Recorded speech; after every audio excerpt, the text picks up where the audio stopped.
Hello everyone. आज का हमारा टॉपिक रहने वाला है post colonial theory of state. इसमें हमारा फोकस रहने वाला है ऐसे पर्सपेक्टिव्स जिसके through post colonial theory of state को प्रेजेंट किया गया है। So let's start the topic. सबसे पहले तो समझ लेते हैं कि पोस्ट कॉलोनियलिज्म है क्या। पोस्ट कॉलोनियलिज्म स्टडी करता है कॉलोनियलिज्म के इम्पैक्ट को किस पर, जो नई स्टेट्स इमर्ज हुई हैं उनकी फॉर्मेशन और फंक्शनिंग पे। जो स्टेट्स कॉलोनियल रूल से आज़ाद हुई या इंडिपेंडेंट हुई, उन स्टेट्स पर आज़ाद होने के बाद भी कॉलोनियल रूल का क्या इफेक्ट रहा। एग्जाम्पल के तौर पर अगर मैं आपको समझाना चाहूँ तो इंडिया पर कॉलोनियल रूल रहा है ब्रिटिशर्स का। तो पोस्ट कॉलोनियल थियरी क्या स्टडी करेगी? ये स्टडी करेगी कि इंडिपेंडेंस के बाद इंडियन स्टेट की फंक्शनिंग में क्या क्या ब्रिटिशर्स के इफेक्ट्स या प्रभाव देखने को मिलते हैं। और ये सिर्फ पॉलिटिकल या राजनीतिक प्रभाव ही नहीं बल्कि कल्चरल और इकोनॉमिक इफेक्ट्स को भी स्टडी करता है। तो सवाल आता है कि कौन सी स्टेट्स पोस्ट कॉलोनियल होती हैं या पोस्ट कॉलोनियल होता क्या है। कई लोग इसमें कंफ्यूज रहते हैं। वो सोचते हैं कि पोस्ट कॉलोनियल का मतलब है कि एक ऐसा नया सिस्टम जो कॉलोनियलिज्म के बाद इमर्ज हुआ है, a new type of colonial system that has emerged after colonialism. लेकिन ऐसा नहीं है। पोस्ट कॉलोनियल का ये मतलब नहीं है, बल्कि पोस्ट कॉलोनियल का मतलब तो ये है कि वो स्टेट्स जो कॉलोनियल रूल से आज़ाद हुई, आज़ाद होने के बाद उन स्टेट्स पे कॉलोनियल रूल के क्या क्या इफेक्ट्स देखने को मिले। कॉलोनियल रूल तो चला गया, यूरोपियंस चले गए, ब्रिटिशर्स चले गए, लेकिन वो ऐसी क्या क्या लेगेसीज छोड़ के गए जिसका प्रभाव बाद में भी देखने को मिला। और यही इसकी मेजर थीम है, studying how colonialism affected the creation and functioning of post colonial states, जो कि मैं बता चुकी हूँ। ऐसा क्या क्या कल्चरल, पॉलिटिकल और इकोनॉमिक प्रभाव पड़ा जो न्यूली एस्टैब्लिश स्टेट्स थी उन पर, कॉलोनियलिज्म का और इंपीरियलिज्म का। हिंदी में इसे कहते हैं राज्य का उत्तर उपनिवेशक सिद्धांत। और कॉलोनियल को हिंदी में क्या कहते हैं? उपनिवेशक। मैं कई टर्म्स यूज करने वाली हूं, जैसे कि कॉलोनीज। कॉलोनीज मतलब जिन पर कॉलोनाइजर्स ने रूल किया। अफ्रीका के देश कॉलोनीज हैं, लैटिन अमेरिका इसका एग्जाम्पल है। और कॉलोनाइजर्स कौन थे? जिन्होंने रूल किया, mainly the European powers, the Britishers, the Spanish, the Portuguese, the French. तो ये आपको ध्यान में रखना है। इसका जो ओरिजिन हुआ वो हुआ in the mid 20th century, around 1960s। लेकिन ये थियरी सबसे पहले लिटरेचर में आई है, तो ये एक लिटरेरी थियरी है। एडवर्ड सेड की एक बुक है ओरिएंटलिज्म, वो इसका फाउंडिंग वर्क है। लिटरेचर में जब इस थियरी को स्टडी किया जाता है तो मेनली ये फोकस करती है आइडेंटिटी पॉलिटिक्स पर। ये मानती है कि कॉलोनाइजर्स ने कॉलोनीज की अपनी आइडेंटिटी को खत्म करने की कोशिश करी, क्योंकि कॉलोनाइजर्स ने अपने आइडियाज, अपने वैल्यूज, अपने बिलीव्स, अपनी आइडेंटिटी उन कॉलोनीज पर थोपने की कोशिश की। अपने आप को सुपीरियर दिखाया कि हम सुपीरियर हैं, आप लोग इन्फीरियर हो। उस पूरी सिविलाइजेशन को ये रियलाइज करवाया गया कि आप लोग तो इन्फीरियर हैं, आप लोगों का कोई वजूद नहीं है। और इंडिपेंडेंट हो जाने के बाद भी ऐसे ग्रुप्स अपनी आइडेंटिटी के लिए आज भी तलाश कर रहे हैं। इसके साथ ही साथ इसमें एक कॉन्सेप्ट आता है सबअल्टन का, जो कि एंटोनियो ग्राम्शी ने दिया था। सबअल्टन होते हैं कॉलोनीज के मार्जिनलाइज्ड लोग। इसका एक एग्जाम्पल है जैसे कि आदिवासी लोग होते हैं। तो ऐसी मार्जिनलाइज्ड कम्युनिटीज की स्टडी की जाती है पोस्ट कॉलोनियल लिटरेचर में। और साथ ही साथ ये इन्फ्लुएंस था एंटी कॉलोनियल मूवमेंट से, क्योंकि ऐसा माना जाता है कि कॉलोनियल रूल ने कॉलोनीज को इकोनॉमिकली अंडर डेवलप कर दिया। जो कॉलोनीज की अपनी रिसोर्सेज थी, चाहे वो एशियन कंट्रीज हो, अफ्रीकन कंट्रीज हो या लैटिन अमेरिकन कंट्रीज हो, उनकी रिसोर्सेज तो सारे ये ब्रिटिशर्स और यूरोपियन पावर्स खा गए। तो इन सब से बनती है पोस्ट कॉलोनियल थियरी। इसको हम इंटरनेशनल रिलेशंस के पर्सपेक्टिव में समझ चुके हैं। मेनली ये थियरी लिटरेचर से आती है, लेकिन यहां पर हम इसे purely and purely as a theory of state समझने वाले हैं। बस एक बार मैं आपको ये बता देती हूँ फॉर योर जनरल नॉलेज कि पोस्ट कॉलोनियल थियरी में क्या क्या थीम स्टडी की जाती हैं। इनमें से मोस्टली लिटरेचर के पर्सपेक्टिव से हैं। सबसे पहले तो ये यूरोसेंट्रिज्म को क्रिटिसाइज करती है। मैं आपको एक एक लाइन में सारी समझा देती हूँ क्योंकि ये सिर्फ आपकी नॉलेज के लिए है, आपको पता होना चाहिए। पोस्ट कॉलोनियल थियोरी मानती है कि जब भी कॉलोनीज की स्टडी की जाती है तो जितना भी हमें मैटर मिलता है वो सारा यूरोसेंट्रिक है, यूरोपियन पावर्स की पर्सपेक्टिव से है, वेस्टर्न पर्सपेक्टिव से है। लेकिन जिन देशों पर रूल किया गया उन देशों के नजरिए से कोई बात नहीं करता है।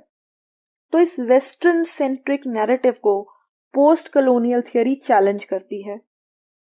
और जो कॉलोनाइजर्स ने अपनी यूरोसेंट्रिक वैल्यूज थोपी है लोगों पर या कॉलोनीज पर, उसको यह चैलेंज करती है। Then it also focuses on study of literature. जो देश कॉलोनीज रह चुकी हैं, जिस समय पर वो कॉलोनीज थी, उस समय के लिटरेचर को स्टडी किया जाता है।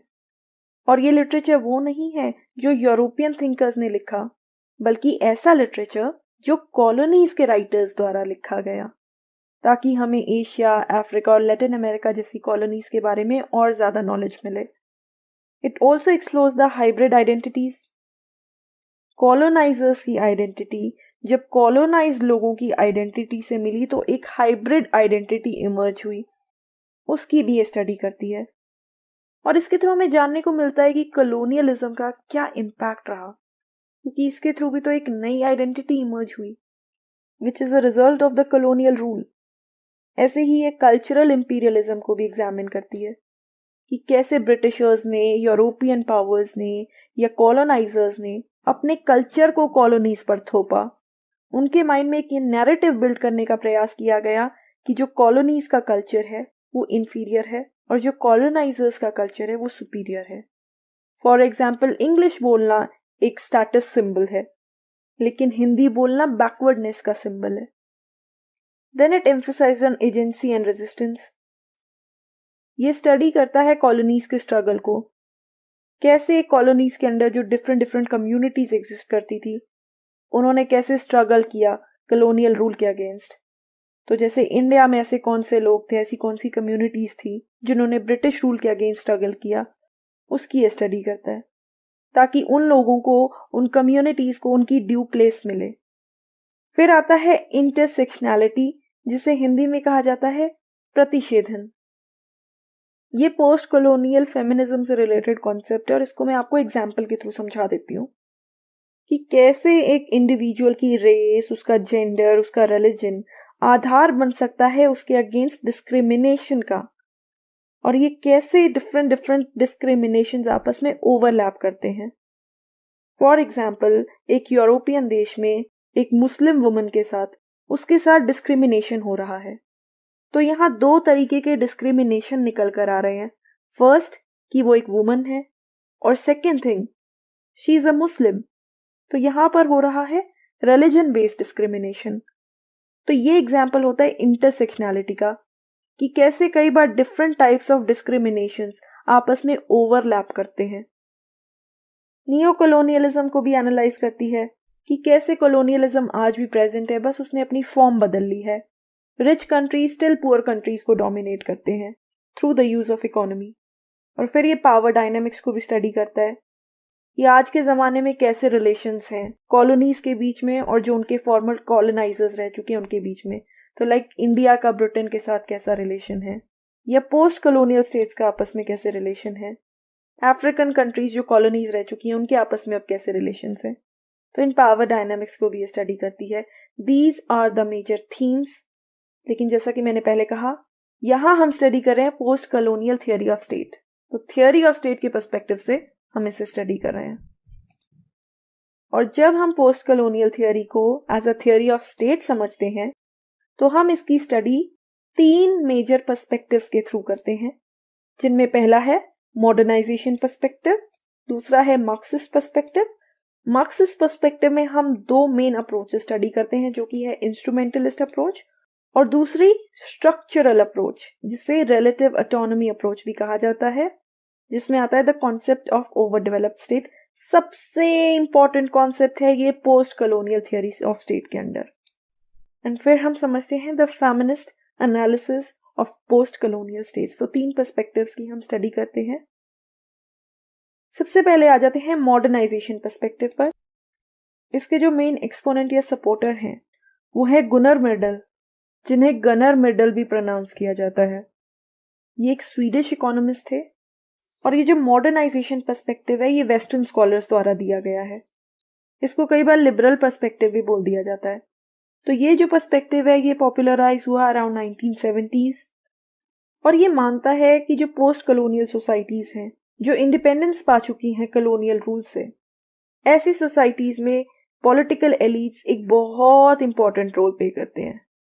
और इन पॉलिटिकल एलिट्स का मेन फंक्शन क्या है ऐसी सोसाइटीज में?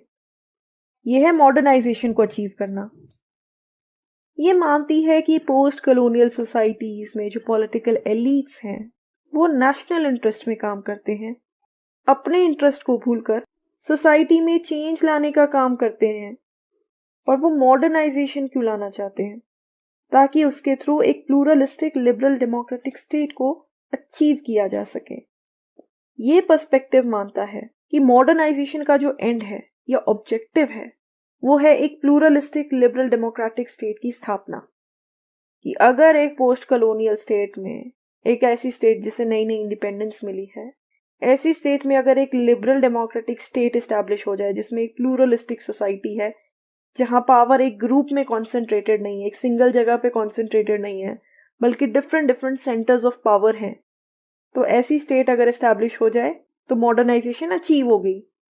बहुत ही सिंपलिस्टिक सा व्यू पॉइंट है ये। और साथ ही साथ ये कहती है कि अगर एक सोसाइटी में मॉडर्नाइजेशन लानी है तो मॉडर्न सेक्टर को सपोर्ट करना पड़ेगा ओवर द ट्रेडिशनल सेक्टर। मतलब कि जो बिजनेस सेक्टर है उसको सपोर्ट करना पड़ेगा ओवर द एग्रीकल्चर सेक्टर, तभी मॉडर्नाइजेशन पॉसिबल हो पाएगी। इसी से रिलेटेड एक बहुत इंपॉर्टेंट कॉन्सेप्ट आता है गुनर मिडल का, जो कि है सॉफ्ट स्टेट। पर ये एक कॉन्सेप्ट उन्होंने दिया था 1968 में अपने वर्क एशियन ड्रामा में। तो इसमें वो दो तरीके की स्टेट्स बताते हैं, एक जूरिडिकल और एक एम्पिरिकल। जूरिडिकल स्टेट को वो सॉफ्ट स्टेट मानते हैं। तो एम्पिरिकल स्टेट्स होती हैं जो डेवलप्ड स्टेट्स हैं, जैसे कि यूएस हो गया या यूरोपियन कंट्रीज हो गए। और सॉफ्ट स्टेट में वो रखते हैं साउथ एशियन कंट्रीज को। तो कहते हैं सॉफ्ट स्टेट बनती कैसे है? ये रिजल्ट होती है एक स्ट्रगल का जो कॉलोनीज अपने कॉलोनाइजर्स के अगेंस्ट करती है। लेकिन मिडिल का मानना है कि ऐसी स्टेट्स में इंडिपेंडेंस के बाद भी स्ट्रगल्स चलते रहते हैं। सबसे पहले तो ऐसी स्टेट्स में लॉज प्रॉपर्ली इंप्लीमेंट नहीं हो पाते हैं, क्योंकि जो लॉ ब्रेक करते हैं उनको प्रॉपर्ली पनिश नहीं किया जाता है। ऐसी स्टेट्स में ना लोगों के अंदर डिसओबीडियंस का एक एटीट्यूड होता है, वो अथॉरिटी को एक्सेप्ट करने में समय लगाते हैं। इसके अलावा वो एक और इम्पोर्टेंट फीचर बताते हैं सॉफ्ट स्टेट का, कि ऐसी सोसाइटीज में करप्शन होती है among the bureaucracy and political class, जिसकी वजह से क्या होता है, डेवलपमेंट से रिलेटेड जो पॉलिसीज होती हैं वो फेल हो जाती हैं, क्योंकि वो प्रॉपर्ली इंप्लीमेंट ही नहीं हो पाती हैं। और इसी वजह से जो स्टेट्स हैं साउथ एशियन सोसाइटीज में वो थोड़ी वीक हैं। ऐसी सोसाइटीज एशिया में जहां पर कॉलोनियल रूल रह चुका है और जो बाद में चलकर इंडिपेंडेंट बनी, ऐसी स्टेट्स अभी भी वीक हैं because they are soft states. वहां पर लॉज इंप्लीमेंट नहीं हो सकते हैं प्रॉपर्ली, करप्शन है। तो ये है उनका सॉफ्ट स्टेट का concept. Now comes the instrumentalist approach और द डिपेंडेंसी थियोरीज। ये मार्क्सिस्ट पर्सपेक्टिव के अंदर स्टडी की जाती है और ये जो पर्सपेक्टिव है ये दिया गया था थर्ड वर्ल्ड कंट्रीज के स्कॉलर्स द्वारा। इसके मेन एक्सपोनेंट्स हैं A G. Frank, Samir Amin and Immanuel Wallerstein. Dependency theories मैं पहले भी बता चुकी हूँ। डिपेंडेंसी थियोरी स्टेट को दो ग्रुप्स में कैटेगराइज करती है, एक होती है कोर स्टेट, एक होती है पेरिफेरल स्टेट।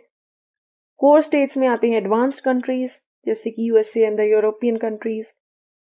इनके पास इकोनॉमिक पावर होती है, पॉलिटिकल पावर होती है, टेक्नोलॉजिकल पावर होती है, कल्चरल पावर होती है, मिलिट्री पावर होती है। लेकिन फिर भी इन कंट्रीज में जिस क्लास का डोमिनेशन होता है वो होती है bourgeois class. Capitalist class in countries को डोमिनेट करती है।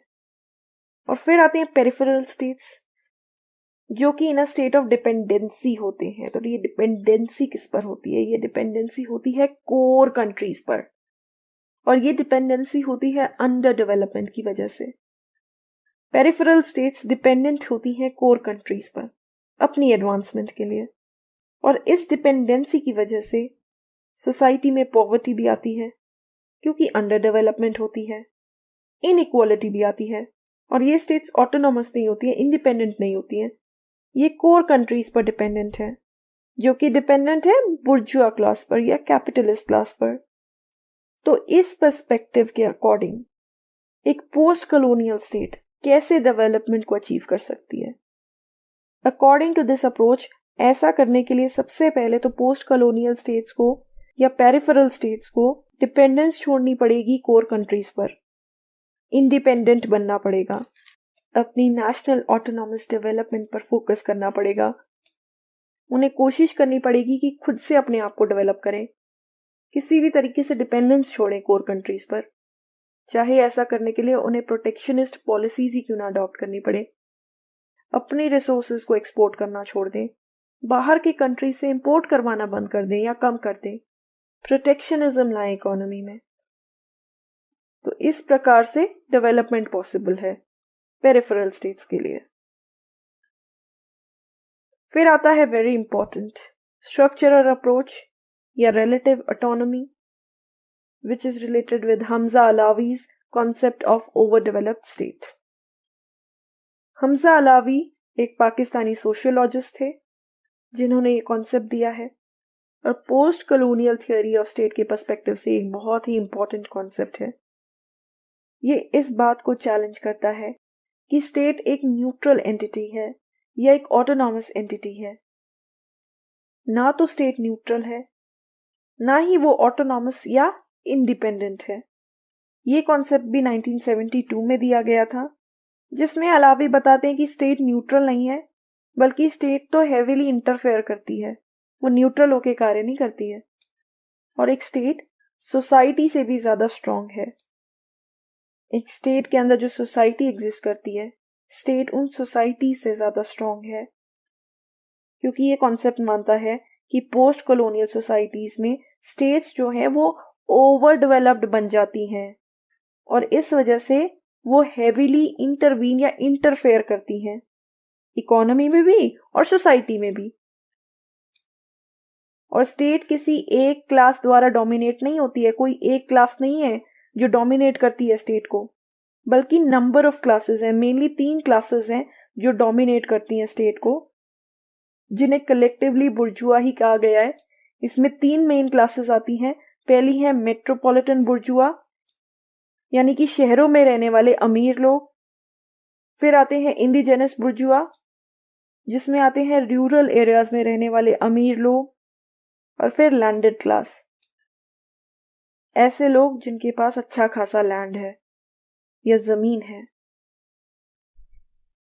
तो पोस्ट कॉलोनियल स्टेट्स, जिन्हें अलावी ओवर डेवलप्ड स्टेट्स मानते हैं, उनके कुछ और भी इंपॉर्टेंट फीचर्स हैं, जैसे कि स्टेट्स इंटरवीन करती हैं इकोनॉमिक प्लानिंग में, रिसोर्स एलोकेशन में, और सोशल कंट्रोल करती हैं। रिसोर्सेज कैसे डिस्ट्रीब्यूट होनी है, ये भी स्टेट के हाथ में होता है। इकोनॉमी कैसे प्लान करनी है, कितना पैसा कहाँ लगाना है, ये भी स्टेट निर्धारित करती है। तो स्टेट का एक हैवी कंट्रोल होता है। समाज को या सोसाइटी को भी स्टेट कंट्रोल करती है। क्या आइडियाज, बिलीफ सोसाइटी में फैलने चाहिए, स्प्रेड होने चाहिए, ये भी स्टेट जो है वो डिसाइड करती है। स्टेट का इस पे कंट्रोल होता है। और स्टेट जो है वो एमएनसीज पर भी डिपेंडेंट होती है, एक्सटर्नल एक्टर्स पर डिपेंडेंट होती है। इसके अलावा इंटरनेशनल फाइनेंशियल इंस्टीट्यूशंस जैसे कि वर्ल्ड बैंक, ऐसे इंस्टीट्यूशंस पर भी इन स्टेट्स की डिपेंडेंस होती है, जिसकी वजह से जो लोकल इंडस्ट्रीज हैं एक देश की, वो डेवलप नहीं हो पाती हैं। पॉपुलेशन कंट्रोल को भी ये सपोर्ट करती हैं और रिप्रेशन की भी सहायता लेती हैं, यानी कि सेंसरशिप, सर्वेलेंस, या अगर कोई मूवमेंट होती है उसे सप्रेस कर दिया जाता है, ताकि सरकार अपनी अथॉरिटी को मेंटेन कर सके और रूलिंग एलीट के इंटरेस्ट को प्रोटेक्ट कर सके। ये अकाउंटेबल भी नहीं होती हैं लोगों के प्रति, क्योंकि जो पावर है वो किन के हाथों में होती है, कुछ चुनिंदा लोगों के हाथ में होती है, जिसकी वजह से सोसाइटी में करप्शन होती है, स्टेट रिसोर्सेज का मिसयूज होता है, कोई चेक्स एंड बैलेंसेस का प्रॉपर सिस्टम नहीं होता है। So an over developed state lacks accountability and transparency. इसके अलावा डेमोक्रेटिक पार्टिसिपेशन की भी कमी होती है। लोग डेमोक्रेटिक एक्टिविटीज में ज्यादा बढ़ चढ़ कर पार्टिसिपेट नहीं करते, इलेक्शंस में पार्टिसिपेट नहीं करते, सरकारी रैलीज में नहीं जाते, एनजीओज नहीं फॉर्म करते, सिविल सोसाइटीज का हिस्सा नहीं बनते, एक स्ट्रॉन्ग पब्लिक ओपिनियन नहीं रखते हैं, तो जिसकी वजह से सिविल सोसाइटीज का भी एक इम्पोर्टेंट रोल नहीं होता है ऐसी सोसाइटीज में, वो मार्जिनलाइज हो जाती हैं, हाशिए पर रहती हैं। तो ऐसी स्टेट्स में किस प्रकार का पॉलिटिकल सिस्टम होता है? वो होता है ब्यूरोक्रेटिक मिलिट्री ओलिगार्की। मतलब ब्यूरोक्रेट्स, मिलिट्री और ओलिगार्की मिलके सरकार चलाते हैं और इसमें उनको पॉलिटिकल पार्टीज का भी सपोर्ट होता है। तो ब्यूरोक्रेसी, मिलिट्री और कुछ रिच एलीट लोग मिलकर सरकार को चलाते हैं। बुर्जुआस का कंट्रोल होता है स्टेट पर। तो इसीलिए अलावी मानते हैं कि जो एक पोस्ट कॉलोनियल स्टेट होती है वो कोई अंडर डेवलप्ड स्टेट नहीं होती, बल्कि ओवर डेवलप्ड स्टेट होती है। स्टेट डोमिनेट करती है, इंटरफेयर करती है हर स्फेयर पे, खूब करप्शन होता है, बुर्जुआ का कंट्रोल होता है ऐसी सोसाइटीज पर। तो ये भी एक इंपॉर्टेंट पर्सपेक्टिव है। फिर आता है feminist perspective of post colonial states. ये मानती हैं कि पोस्ट कॉलोनियल स्टेट्स जो होती हैं वो पेट्रियार्कल होती हैं, क्योंकि पेट्रियार्की को फेमिनिस्ट कॉलोनियलिज्म की ही एक लेगेसी मानते हैं। ये मानते हैं कि जब कॉलोनियल रूल हुआ करता था तब भी मेल फीमेल में डिफरेंशिएट किया जाता था, मेल्स को सुपीरियर समझा जाता था, और यही आगे भी चलता रहा जब वो स्टेट्स इंडिपेंडेंट बन गई तब भी। तो पोस्ट कॉलोनियल स्टेट्स में विमेन काफी सारे चैलेंजेस फेस करती हैं। उनके पास एजुकेशन के लिए लिमिटेड एक्सेस है, उनके पास एम्प्लॉयमेंट की अपॉर्चुनिटीज नहीं है, एजुकेशन की अपॉर्चुनिटीज नहीं है, उनके खिलाफ वायलेंस होती है और उनका पॉलिटिकल रिप्रेजेंटेशन भी बहुत लो है। और इसी वजह से विमेन पोस्ट कॉलोनियल स्टेट्स में भी चैलेंजेस फेस करती हैं। साथ ही साथ वो मानती है कि state repression exists. Post colonial states में विमेन की आवाज को दबाया जाता है, जिसकी वजह से वो पेट्रियार्कल स्टेटस को चैलेंज नहीं कर पाती हैं। उनके लिए बहुत मुश्किल हो जाता है ऐसे नॉर्म्स को चैलेंज करना। तो इस प्रॉब्लम का सोल्यूशन क्या है? कैसे पोस्ट कॉलोनियल सोसाइटीज में विमेन को उनका हक मिल सकता है? उसका भी उन्होंने एक सोल्यूशन दिया है, वो है थ्रू विमेन राइट्स मूवमेंट्स।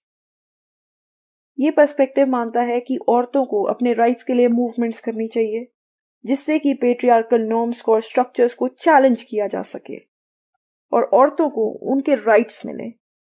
तो ये था feminist perspective of post colonial states.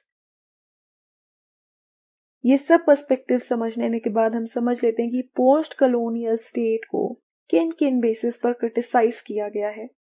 सबसे पहला क्रिटिसिज्म है that it tends to portray colonized people as passive victims of colonization। कुछ थिंकर्स का मानना है कि पोस्ट कॉलोनियल थियोरी कॉलोनाइज लोगों को, यानी कि उन देशों के लोगों को जहां पर कॉलोनीज एस्टैब्लिश की गई, ऐसे लोगों को ये थियोरी विक्टिम्स दिखाने की कोशिश करती है, उनकी विक्टिमाइजेशन करने की कोशिश करती है, बजाय कि फोकस करने की कि उन्होंने क्या क्या स्ट्रगल्स किए, कॉलोनियल रूल के अगेंस्ट वो कैसे लड़े। ये उनको विक्टिम्स दिखाती है कि उन्होंने तो बहुत सफर किया कॉलोनियल रूल में, उनका तो कोई विकास ही नहीं हुआ, उनकी आइडेंटिटी को खत्म कर दिया गया। तो एक नेगेटिव एस्पेक्ट जो है वो प्रेजेंट करती है, ऐसा इसके क्रिटिक्स का मानना है। हालांकि इसे आप काउंटर भी कर सकते हो। लिटरेचर के पर्सपेक्टिव में कॉलोनाइज लोगों के स्ट्रगल को पढ़ा जाता है। Second is that it is वेग। देखिए, ये लिटरेचर से थियोरी आई है, अभी ये अपनी डेवलपिंग स्टेज में है अगर हम इसे पॉलिटिक्स के पर्सपेक्टिव की बात करें तो। इसी वजह से अभी सिर्फ ये एक कलेक्शन ऑफ पर्सपेक्टिव्स है, अलग अलग पर्सपेक्टिव्स की हम स्टडी करते हैं स्टेट के अंदर। एक proper post colonial theory of state नहीं है जिसको हम कह सके कि हाँ ये थियोरी ऑफ स्टेट है, ये इसके फीचर्स हैं। तो इसलिए ये थोड़ी वेग दिखती है, क्योंकि जो जो पर्सपेक्टिव हम इसमें स्टडी करते हैं, हर पर्सपेक्टिव के अपने आइडियाज हैं और वो एक दूसरे से क्लैश करते हैं, जिसकी वजह से ये थियोरी थोड़ी वेग अपीयर होती है। Next point is essentialism. जो कॉलोनीज हैं उनमें डिफरेंट डिफरेंट कम्युनिटीज एग्जिस्ट करती थी, जिनके अंदर एक डाइवर्सिटी होती थी। हर कम्युनिटी के अपने आइडियाज थे, अपने बिलीव्स थे, अपने तरीके से उन्होंने स्ट्रगल किया कॉलोनियल रूल के अगेंस्ट। लेकिन ये थियोरी उस डाइवर्सिटी को शो नहीं करती है, ऐसा कुछ क्रिटिक्स का मानना है। ये सिर्फ एक सिंगल नैरेटिव से ये डिफरेंट डिफरेंट कम्युनिटीज का जो नैरेटिव है या नजरिया है वो नहीं दिखाती है। Then another criticism, omission of Middle East. Africa की बात होती है, एशियन कंट्रीज की, लैटिन अमेरिका की बात होती है, बट मिडल ईस्ट की कोई बात नहीं करता है। तो ये भी कुछ क्रिटिक्स ने पॉइंट आउट किया है। Also there is lack of empirical evidence. Post colonial theory कोई एम्पिरिकल एविडेंस प्रेजेंट नहीं करती है अपने क्लेम्स को सपोर्ट करने के लिए, ये सिर्फ थियरी पर रिलाई करती है। Then there is a neglect of non western perspective. ऐसा कुछ क्रिटिक्स मानते हैं कि जो नॉन वेस्टर्न पर्सपेक्टिव है उसको इग्नोर किया जाता है, उसको निग्लेक्ट किया जाता है। तो मतलब पोस्ट कॉलोनियल थियरी में भी वेस्टर्न थिंकर्स की ही एक डोमिनेंस है, ऐसा क्रिटिक्स का मानना है। And another criticism is that there is still a presence of colonialism. ऐसा माना जाता है क्रिटिक्स द्वारा कि कॉलोनियलिज्म खत्म नहीं हुआ है, कॉलोनियलिज्म तो आज भी प्रेजेंट है, तो हम पोस्ट कॉलोनियलिज्म की कैसे बात कर सकते हैं। हमें जो कॉलोनियलिज्म चलता आ रहा है, जो चल रहा है, उसकी बात करनी चाहिए। वो मानते ही नहीं है कि कॉलोनियलिज्म खत्म हुआ है, तो जो अभी भी कॉलोनीज हैं उनको स्टडी किया जाना चाहिए। फिर वो एग्जाम्पल देते हैं कैसे यूएसए ने इन्वेड किया इराक को, अफगानिस्तान को, ये भी वो कॉलोनियलिज्म का एक एग्जाम्पल मानते हैं। इसने सिर्फ अपनी फॉर्म चेंज कर ली है, तो इन बेसिस पर इसको क्रिटिसाइज किया गया है। कंक्लूजन में हम ये कह सकते हैं कि क्रिटिसिज्म है इस थियरी के क्योंकि ये अपनी डेवलपिंग स्टेज पर है, लेकिन इसने एक बहुत ही इंपॉर्टेंट रोल प्ले किया किस चीज में, यूरोसेंट्रिक पर्सपेक्टिव्स को चैलेंज करने में, और जो कॉलोनियलिज्म की लेगेसी है उसको हाईलाइट करने में। क्या लेगेसी कॉलोनियलिज्म छोड़ के गया उन स्टेट्स पर जिन्हें बाद में आजादी मिली, क्या इफेक्ट देखने को मिला कॉलोनियल रूल का उन स्टेट्स पे जो पहले फॉर्मर कॉलोनीज रह चुकी हैं। तो ये बिल्कुल एक फ्रेश पर्सपेक्टिव ऑफ स्टेट है, और ये इस बात को मानता है कि जो लिटरेचर है वो सारा यूरोसेंट्रिक है, वेस्टर्न पर्सपेक्टिव से है।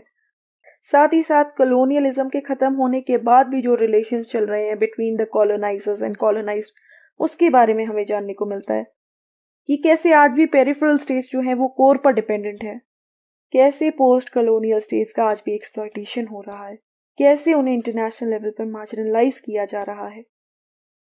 सो आई होप आज का टॉपिक आपको क्लियर हुआ होगा। तो आज की वीडियो में इतना ही। अगर आपको मेरी वीडियो पसंद आई हो तो प्लीज इसे लाइक कीजिएगा, अपने दोस्तों और फैमिली रिलेटिव्स के साथ शेयर कीजिएगा और मेरे चैनल को सब्सक्राइब कीजिएगा। Thank you so much. आपका दिन शुभ हो।